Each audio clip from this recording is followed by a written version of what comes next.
Business hotels all look the same after a while. Soft beige carpets, identical framed art no one really sees, and that faint smell of air conditioning and old perfume. I rolled my suitcase down the 12th floor hallway of the Grand Meridian, heels clicking a steady rhythm against the polished floor. My name is Rachel Walker, Senior Marketing Director, and I'm used to control. My campaigns, my meetings, my image, my schedule. But when I swiped my keycard and pushed open the door to 1208, control was the first thing to go. Because there, standing in front of the window with the city lights spilling over her silhouette, was a woman I definitely recognized and absolutely did not expect to see in my room. She turned, sharp jawline illuminated by the glow of the skyline, and my heart skipped because of course it had to be Olivia Bennett, the woman who beat my team on a major contract 6 months ago, and smiled like she knew it would happen all along. Before I tell you how we ended up in one room with one bed and way too much tension, don't forget to subscribe, like, and comment so more Sapphic women can find these stories here on Sapphic Fiction Hub. Now, let me tell you how the hotel got one thing wrong and the night got everything right. Olivia raised an eyebrow, arms folded over a dark tailored blazer that fit her better than any suit I'd ever owned. "Well," she said, voice low and amused, "either you're in the wrong room or I suddenly have a roommate." I checked the keycard sleeve, then the number on the door. 1208. Correct. "This is my room," I replied, holding up the card. "Rachel Walker, reservation under Walker Enterprises." She curled slightly. "Funny. My reservation is under Bennett Consulting. Same room number." I felt a familiar irritation simmer under my ribs, the same way I'd felt the day her company undercut my proposal and took a client I'd spent months cultivating. We both reached for our phones at the same time, paused, and then exchanged a look that was half challenge, half reluctant amusement. "You call," I said. "Scared they'll side with me?" she teased. I rolled my eyes, but there was a spark in my chest I couldn't ignore. I stepped aside to let her handle the call. She spoke to the front desk with calm authority, the kind that came with being a woman who was used to people saying yes to her. When she hung up, she exhaled slowly and met my gaze. "They're fully booked," she said. "Conference overflow. Some error in the system. They're very sorry." I glanced toward the bed. Singular, king-sized, crisp white sheets turned down perfectly. "Let me guess," I said. "No extra rooms and no extra beds." "Bingo." Olivia shrugged out of her blazer, revealing a dark silk camisole that probably wasn't meant to be seen by a room rival. "They can send extra pillows and blankets, but yeah, just this bed."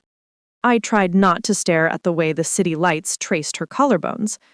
"It's fine," I said, perhaps a little too quickly. "We're adults. We'll manage." We moved around the room in a careful choreography, each of us trying not to run into the other. She claimed the window side of the bed. I set my suitcase near the luggage rack, near the bathroom. Every movement felt oddly amplified. The sound of her zipper, the rustle of my blouse, and the soft click of jewelry being removed. "You still with Walker Enterprises?" she asked, voice casual, as she pulled off her heels. "Obviously," I replied, "still swallowing up market share." She smiled with the corner of her mouth. "Not all of it." I unbuttoned my shirt, leaving on the black tank top underneath, and felt her gaze flick over me for a fraction of a second before darting away. "That campaign you ran last quarter, the one with the interactive billboards in Chicago, it was, smart." I turned to look at her, surprised. "You liked it?" She met my eyes fully this time. I respected it. In our world, that meant more than liked. Something in my chest eased. For months, I replayed that lost contract in my head, imagining her celebrating my failure. But now, she looked human, tired, almost as worn out by the constant competition as I felt. "It's exhausting, isn't it?" I said quietly. "The travel?" she asked. "The pretending," I corrected, "that nothing ever gets to us." For a moment, silence stretched between us, not empty, but full of recognition. Olivia stepped toward the minibar, scanned the options, then pulled out 2 tiny bottles of whiskey. Truce? She asked, holding one out. I hesitated, then took it. Temporary, I said. She smiled. I'll take it.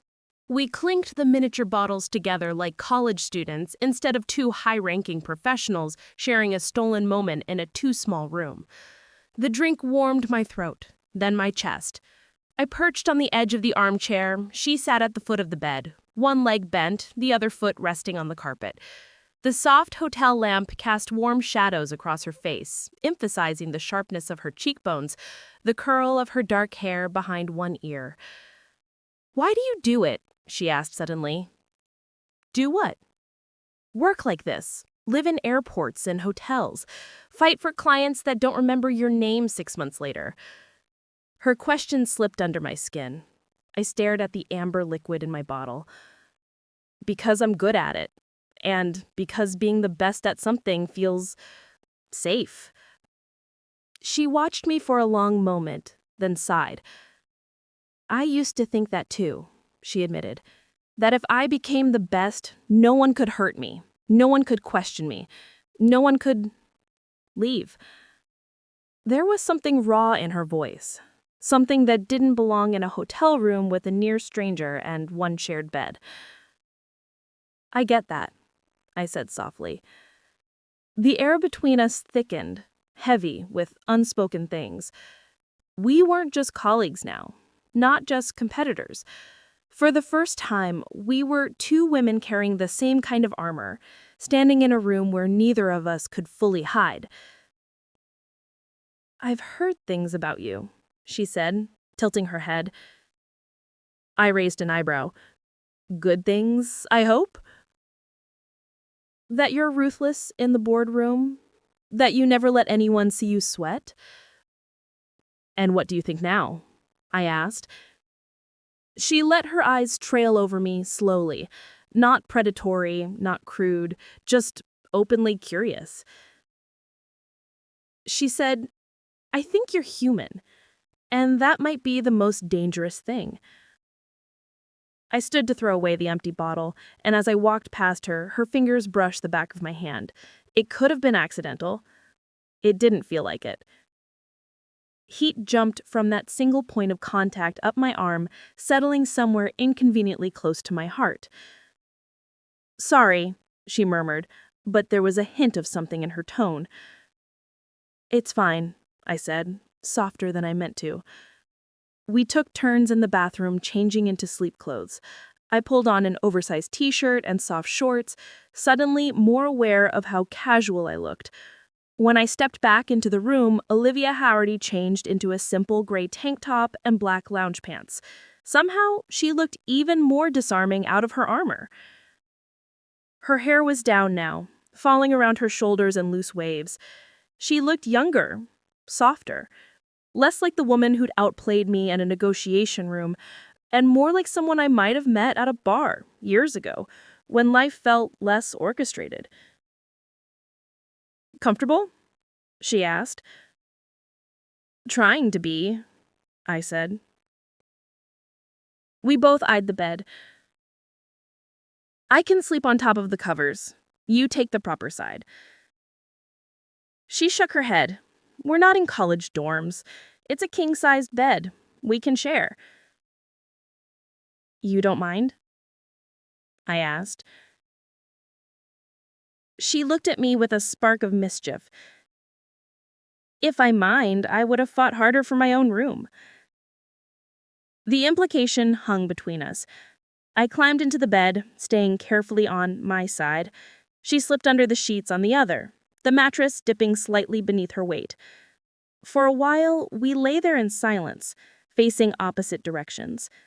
The city outside hummed quietly. An air vent rattled. Somewhere down the hall, a door closed. But all I really noticed was the warmth radiating from the other half of the bed. "This is weird," I said, finally into the dark. "A little," she replied. "But not bad." Not bad, I repeated. I shifted to lie on my back. After a moment, I heard her do the same.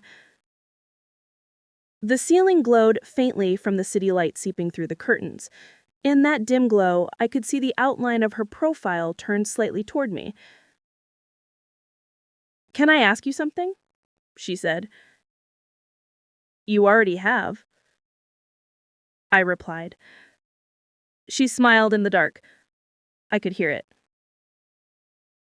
"Why did it bother you so much?" she asked quietly. "Losing that contract to me." I exhaled slowly. "Because I hate losing." "That's it?" I turned my head to look at her fully. Her eyes were open, fixed on me. "And because it was you. You walk into a room like you own it, and people believe you. I've worked my whole life to feel that way." Her expression softened. "You think I don't work for it?" She told me about being dismissed in meetings, about men calling her sweetheart while stealing her ideas, about climbing twice as high for half the recognition. I told her about late nights in empty offices, about the pressure of being the only woman at the table, about how winning became less about joy and more about survival. By the time we ran out of words, the distance between us had shrunk. Not physically, not yet, but emotionally. "You're not what I expected," she said softly. "Likewise," I replied. She shifted closer, just an inch or two, the sheets whispering between us. "I noticed you at the conference last fall," she admitted. "Before the contract. You were standing by the bar listening to some guy talk about himself for 20 straight minutes." I laughed. "You saw that?" "She saw you," she corrected. "You had this expression like your mind was somewhere else entirely." "And where did you think it was?" I asked. She licked her lips, eyes dropping briefly to my mouth before returning to my gaze. "Somewhere more interesting," she said. Her hand inched across the sheet, resting halfway between us. My fingers moved before my brain caught up, brushing against hers. Neither of us pulled back. "It doesn't have to mean anything," she said quietly. "Do you want it to mean nothing?" I asked. Her breath hitched. "No," she whispered. "That's the problem." We lay there, fingers barely touching, the air thick with possibility. This wasn't a story about two drunk strangers and a bad decision. This was about two women who'd seen each other at their sharpest, their toughest, their most polished, and were now seeing the edges soften. I turned fully on my side, facing her. Our hands slid together properly now, palms meeting, fingers lacing. She said, "Rachel." My name sounded different in her voice, softer.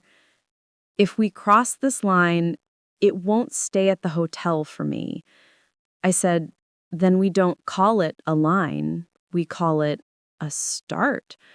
She leaned in slowly, giving me every chance to pull back. I didn't. Her forehead rested lightly against mine, our noses brushing in the faintest of touches. We stayed like that, suspended, breathing each other in. No rush, no urgency, just the quiet, humming awareness of being exactly where we wanted to be. Her thumb stroked the back of my hand, a small grounding motion. "We don't have to do more than this," she whispered. "I know," I said. "But if we do, then I'll book a return ticket, not just for business." We fell asleep like that, bodies close but not tangled, fingers still intertwined, her breath brushing my cheek.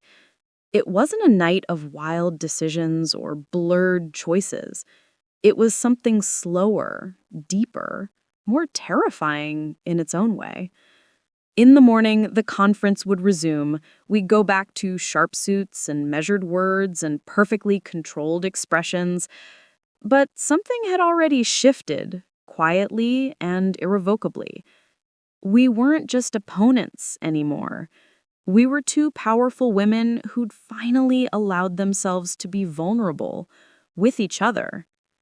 If this night in a shared hotel room made your heart race the way it did mine, don't forget to subscribe, like, and share so more Sapphic women can discover these stories at Sapphic Fiction Hub, where every day brings a new connection, a new spark, and a new chance for us to see ourselves in these tales.